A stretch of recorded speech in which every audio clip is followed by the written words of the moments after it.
Welcome to the Stressless Eating Podcast, where we help diet-obsessed and food-crazed women break themselves out of the food and body prison, end the dieting madness, and take control of their health for good. I'm your host, Leanne Ellington, and this podcast is about answering one question. How can you heal your relationship with food and your body and take a practical approach to this whole self-love journey, but without all that restriction, obsession, and shame, and without needing years of therapy to do so? If you want to know the answer, you're in the right place. All this information is 100% free, so please subscribe to and review our podcast. Have you ever gone to start a new plan or program and on the surface you're gung-ho, like ready to take it by the reins, deeply committed and hoping, actually probably praying that this time really is different, that this will be the thing that changes everything for you. But secretly in the back of your mind, you're waiting for it to actually fail. Perhaps you're outright even expecting it to fail because you know in your heart of hearts that even though the plan or the program itself might be different, you know deep down inside that you haven't changed, that you haven't gotten your mind, your head, your brain, and your heart aligned in a way that would cause things to be different.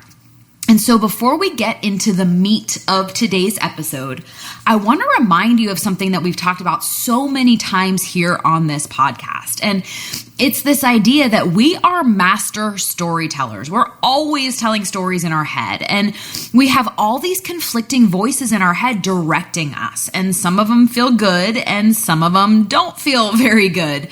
But especially those ones that lead us away from self-love and acceptance. So specifically those voices of shame and blame and guilt, those voices of comparisonitis and pet perfectionism. I call that your inner bitch. And so we've talked about this. We talked really about how this voice is not benign. In fact, it carries a lot of what I call the weight of the weight. And so really it's the weight of harsh judgments and self-criticism and that guilt and that shame and that blame that exists in our self-image and our self-talk. In other words, it's the emotion that typically comes alongside food, your body, and just generally how you feel about yourself. And so based on how these things affect you emotionally, that's literally how you talk to yourself about yourself every single day. And so if you have a voice in your head, like that voice judging you based on what or how much you did or didn't eat, or that voice telling you like, hey, this is just how you are, or this is how you'll always be, right? That inner critic whispering in your ear all the things that you're not doing, reminding you of what you don't like about yourself or all the ways that you're failing. If you have that voice telling you that you're not enough, so that you'll never be skinny enough, successful enough, pretty enough, good enough, period, that is a big piece of the problem. And instead of focusing on the weight on your body, I strongly encourage you to ditch that weight and focus on that weight, because that is the real weight that needs to be ditched, as in you've got to stop feeding her. And so I've shared this parable before, but it's so powerful. It's worth sharing again because it really sums up what I mean perfectly. And it goes like this. One evening, an old Cherokee Indian told his grandson about a battle that goes on inside people. He said, "My son, the battle is between two wolves inside of us all. One is evil. It is anger, envy, jealousy, sorrow, regret, greed, arrogance, self-pity, guilt, resentment, inferiority, lies, false pride, superiority, and ego. The other is good. It is joy, peace, love, hope, serenity, humility, kindness, benevolence, empathy, generosity, truth, compassion, and faith." The grandson thought about it for a minute and then asked his grandfather, "Which wolf wins?" The old Cherokee simply replied, "The one that you feed." Right? So here is the thing about those inner voices and that inner critic. Yes, it's true that with a little skill and a ton of awareness, judgment and guilt and shame and blame and comparison, all those things, they can be used as powerful tools when you use them strategically, like to give us signs or signals of that we're just experiencing ways of being about ourselves that we don't really want to keep practicing, right? We can use it as a tool to give us that indicator, right?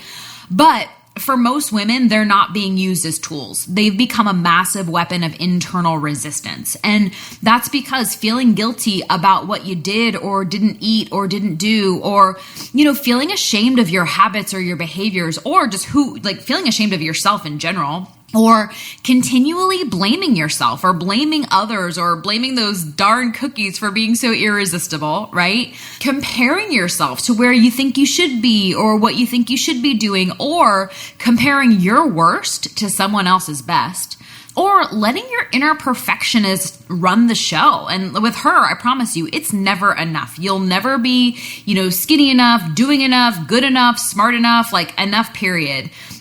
Trust me, an inner perfectionist, you can't reason with her. But anyways, this is all the stuff, this is the part that's not working. This is what's causing you so much unhappiness, right? So again, what are you feeding, and which version of yourself are you feeding, and what seeds are you watering? Because I promise you, you're getting fed either way. It's just a matter of if you let your default continue to take over or if you consciously feed it. And so just like we talked about in that one episode, The Tale of Two Cookies, this is also not benign, right? In fact, it's the part that's fattening. Our thoughts, again, they literally are they put us in that stress branch of our nervous system, and where our metabolism essentially shuts down. It thinks we're running from a saber-toothed tiger.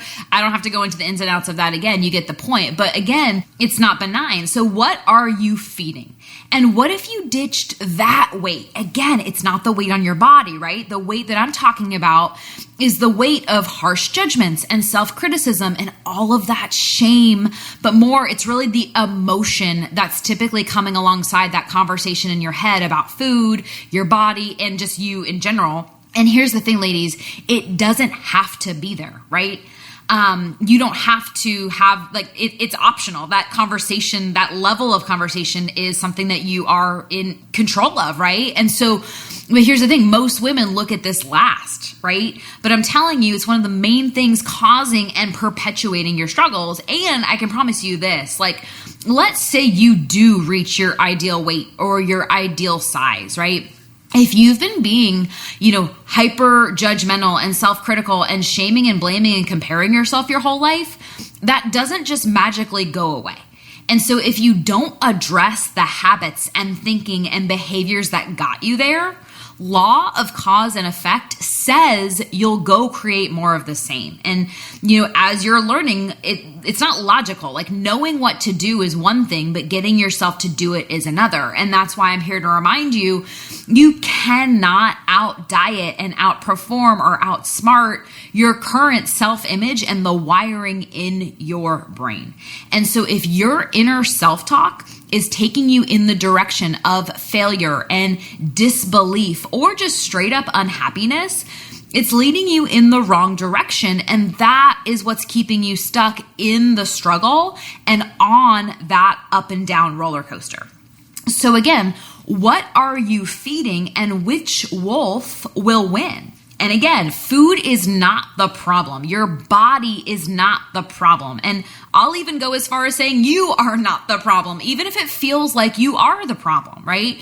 It's the emotion and judgment and guilt and stress that's usually associated with food and your body and yourself that is the problem.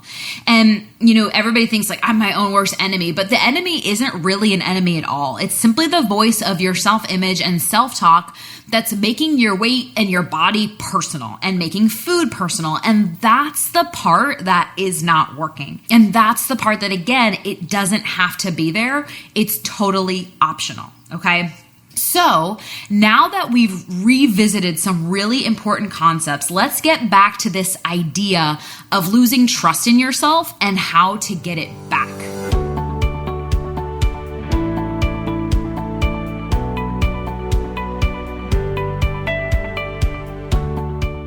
One of the biggest struggles my stressless eating clients have when they come to me is the inner chatter and internal self-talk of what my clients would call self-sabotage. But in the theme of what we just talked about, I call them the never gonna bitches, as in you're never gonna do this, you're never gonna have that. And so those voices that sabotage you even before you begin, those are the ones I'm talking about. So the ones that are like, hey, you're never gonna get there. What makes you think like this time's gonna be any different, right? Or you're never gonna stick with this long term. Like, you know how this story ends. You've been here before, right? Or you're never gonna actually get past this. Like, just face it, you're gonna be dealing with this for the rest of your life. Or you're never gonna see this thing through. Like, this is just gonna be one more thing that you start and you don't finish, so why even bother? And that's why I call them the never gonna bitches. And so yours might have a different name or a different face, but if you're anything like myself or the women that I work with, you too have done your share of trying to out diet them or out motivate them, out willpower them, or just straight out outsmart them, right? Unfortunately, though, that is the part that's not working. And I can promise you it will never work, because just like we talked about, it's not a food problem or a diet problem, and it's not a motivation or self-sabotage problem, and it's not because you are indeed destined to never gonna your life away. It is a thinking problem and a brain problem and a self-image problem. Specifically, we're talking about the category of your self-esteem. It's a self-esteem problem because it's this self-trust factor. That's what self-esteem is. It's really this like self-trust factor. And right now, it's most likely working against you. And I see it all the time because women come to me and their self-esteem, like their trust factor, it is totally shot, right? Because time after time, they've witnessed themselves starting and stopping and starting and quitting and starting again, and then finally saying like, screw it, right? That by the time they come to me, they're at that point where they don't believe a word they say when they say things like, this time it's going to be different, or this time I'm for real, because in reality, they've witnessed themselves time after time making promises to themselves that they don't keep or can't keep or just don't even want to keep because the strategy they've chosen is not fun and not sustainable, right? So not only do they not believe a word they say when they make promises to themselves that like this time's going to be different, but on top of that, they believe themselves less and less every time they go to make a new promise, a new commitment, or a new declaration, like essentially ensuring that their self-esteem bank account is chronically overdrawn. And so again, this is not a diet or food problem or a motivation or self-sabotage problem. It's a self-esteem thing. But that's actually a great problem to have, because the great news about that is that addressing your self-esteem and self-image is totally treatable. It's something that you can transform almost immediately if you have the right strategies and the right tools. But unfortunately, most women don't do this. They skip it, right? They simply commit to the next diet or the next plan or program or the next, shiny short-term solution or Band-Aid, and they never address the real problem. Like, they never go address all that other stuff that's bogging them down and bringing them down, and like we talked about, the weight of the weight, weighing them down. And that is really the weight of the weight that I keep mentioning, because the weight on your body isn't the real weight. The real weight is all this other stuff that we as women carry around with us in our heads and in our hearts. And so the real weight is found embedded in our thoughts and really inside the walls of the stories that we're telling to ourselves and about ourselves. And once you make that shift, like once you ditch that weight, everything works and every plan of action becomes actionable and everything begins to flow. And why is that? It's not because the plan starts working. It's because you start working, because you become the cause of the action and you begin to flow.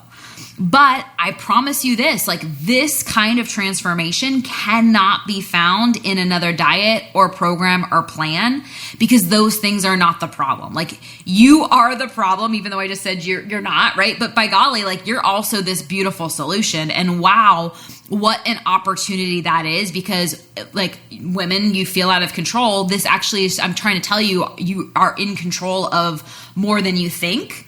But you have to address it. And like I said, it's an opportunity, because this means that you don't have to stay on the roller coaster that you're on. And it means that you can ditch the disempowering self-image and self-esteem and self-worth, and really that self-talk that's, let's be honest, it's like, it's driving you absolutely bonkers or causing a lot of suffering, right? And that means that at any time you can opt out of the dieting madness and the food obsession and the stress and emotion that comes alongside your body, but it doesn't have to be there.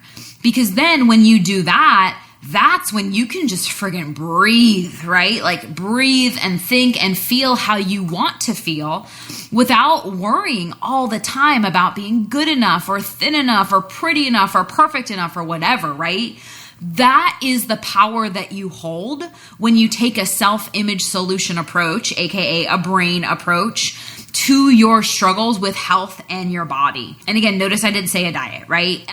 This is really a power that any woman can cultivate, but you have to choose it. You have to choose to get your power back. But I can promise you this, again, I might sound like a broken record, but I've got to emphasize, this cannot and will not happen, and it will not be found in another diet program or plan, because you can't out diet and outperform or outsmart your current brain and your current default thinking and your current self-image. And so that is where I invite you and every woman in this world to start.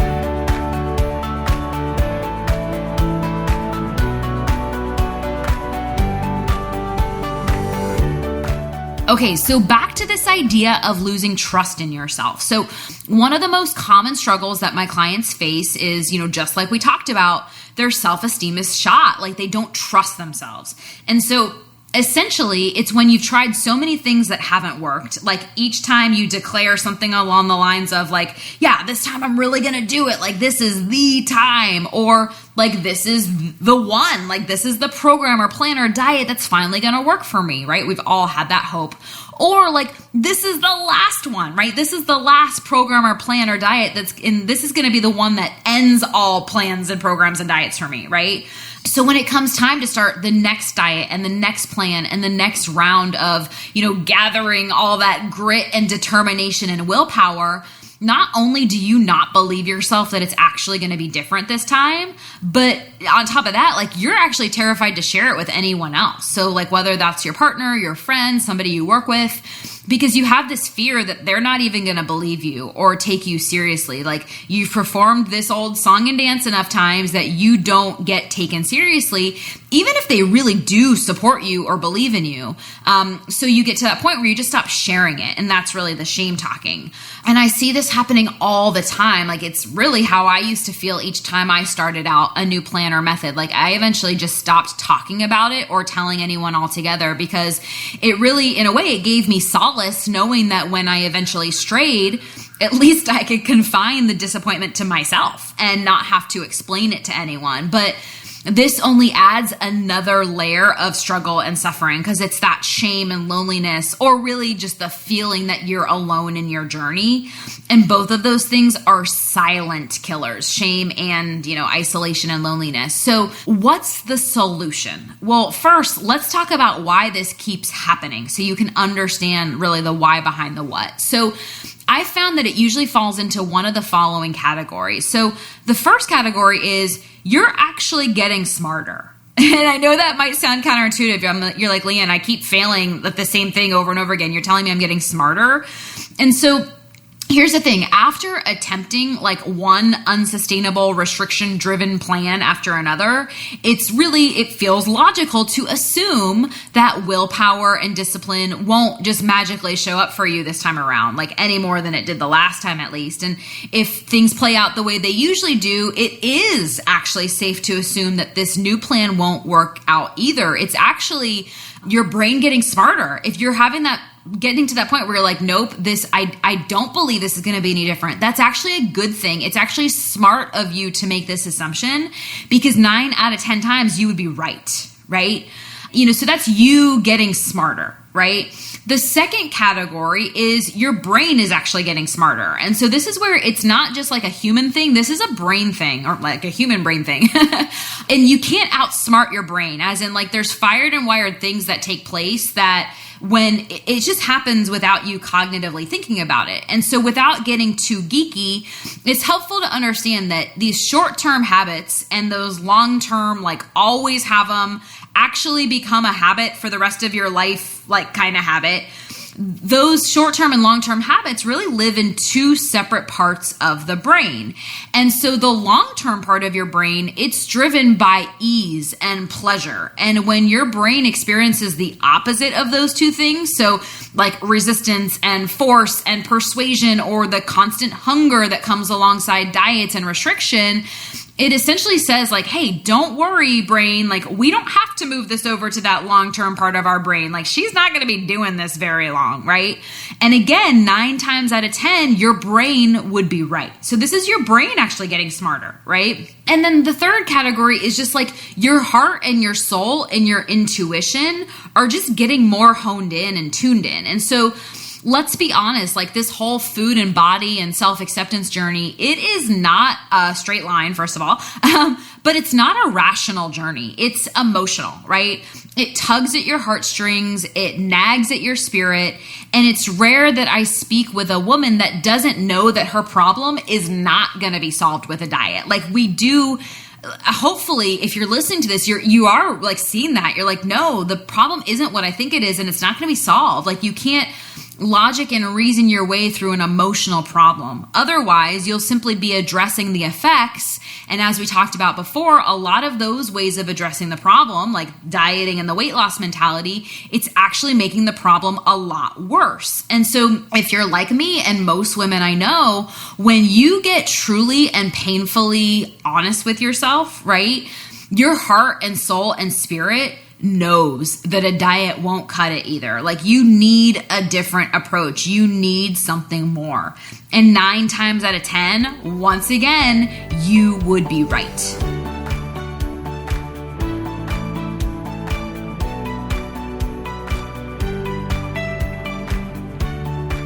So how do you actually go heal this?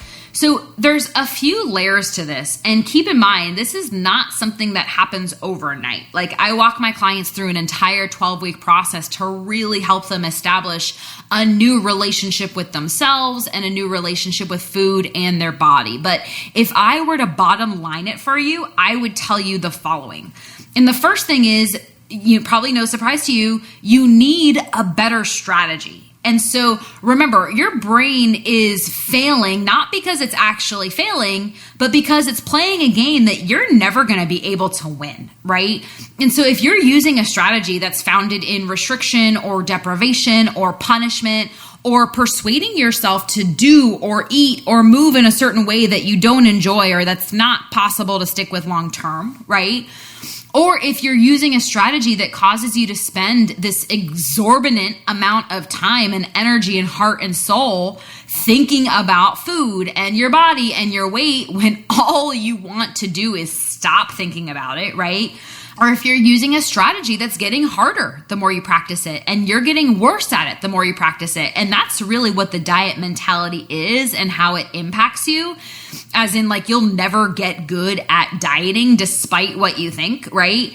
Then if this is you, then your strategy is a big part of the problem. And again, this is where I have to remind you, you can't out diet a bad strategy. And so if you have a tendency to start things and stop them, what if it's not because there's something wrong with you or you can't trust yourself or you never finish what you start? What if it's because it's a bad strategy or you're just using a broken model, right?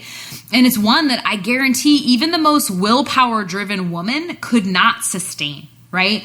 So the first part of the answer, and it's simple, not easy because the world is throwing more diets at you, but the simple answer is you need a better strategy, right? But the other side of it is you need new stories because, I mean, I could straight up give you the stressless eating strategy that I give my clients, but if we don't go identify the weeds in the garden of your mind that are causing you to not finish what you start or feel like a failure or think you're a self-sabotager, or like it's fired and wired to go run to food for comfort, or, just simply those thoughts that are causing you to think and feel and act and behave the way that you currently are, and like repeat that doesn't just go away on its own. And you can't out diet and outsmart and outperform that, as you're getting the theme, right?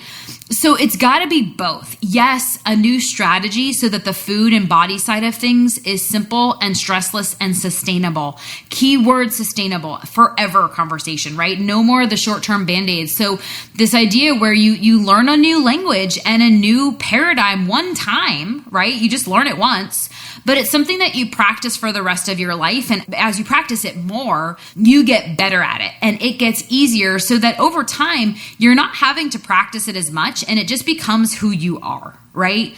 Versus where you most likely are is, the diet mentality, because it gets harder the more you practice it and you get worse at it the more you practice it. Like I said, you'll never get good at it, right? So that's strategy, right? But you also need to step into the stories and the self-image and the identity to actually make that happen. It's got to be both, ladies, right? And I see women all the time taking on a new tactic, like a new diet, but it's the same strategy. It's a new diet and it's got a new face and a new name, but really it's more of the same, right? Only maybe this time we're focusing on calories, not carbs, or fat, or the time of day you're eating, or whatever it is, still like really food focused. So again, the same strategy, it's going to create more of the same problem. And then the big one that women skip over is the self-image thing. Because if you're constantly telling yourself that you're a self-sabotager or weak-willed or a failure, it's going to become this self-fulfilling prophecy if you don't address that. And that's what you'll step into, especially if you have that kind of self-talk really fired and wired into your relationship with food and your body. And so, I'm not trying to sound all doom and gloom, but that's the recipe for disaster. And it's a spiral that you won't get out of unless you go actively heal it. Okay. So just to recap, it's not that you're actually a self-sabotager or failing all the time if you have lost that trust in yourself, right? The fact that you're even able to have this conversation right now, I believe that it's a sign that you're actually getting smarter and that your brain is getting smarter and that your intuition is getting more honed in, right? And so again, this is not like a you problem. It's just that the way you've been going about it has set you up to fail. And it set you up to appear like you are the failure or a failure in this whole food and body thing. Or maybe that you just can't really trust yourself. Like that's, what has been fired and wired in your self-image. But that's not who you are, right?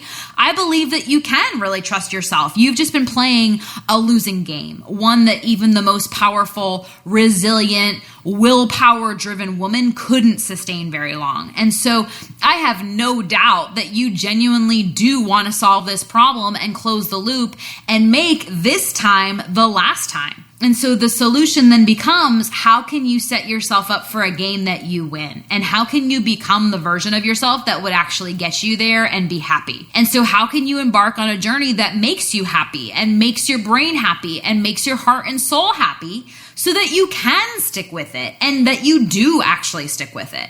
That is where your version of the solution lives. It's when we keep playing that short-term gratification, like quick results, put a Band-Aid on the problem kind of game, aka like the diets and the quick fixes, and we never find the long-term solution. We never actually heal our struggles, right? But when you heal that, as in like you rewire your brain with a new long-term forever strategy, and you rewire your brain by healing your self-esteem and self-image, like, wow, absolute magic starts happening. And that belief that you can't trust yourself or that you'll never be able to finish this, like that all fades into the background and just becomes a distant memory. But you have to heal it, ladies. It doesn't go away on its own, and you can't address this with dieting. And I know that, taking this whole self-love and brain-based approach to your healing and really like going that direction to heal your relationship with food and your body, I get it. It's not as sexy as losing 20 pounds by New Year's, but I promise you that when you do, you're going to meet a version of yourself that you absolutely love. Like you love it before, during, and after. Like the diet is irrelevant, right? And that is the most important relationship that you could ever invest in. Thanks for tuning in to today's show.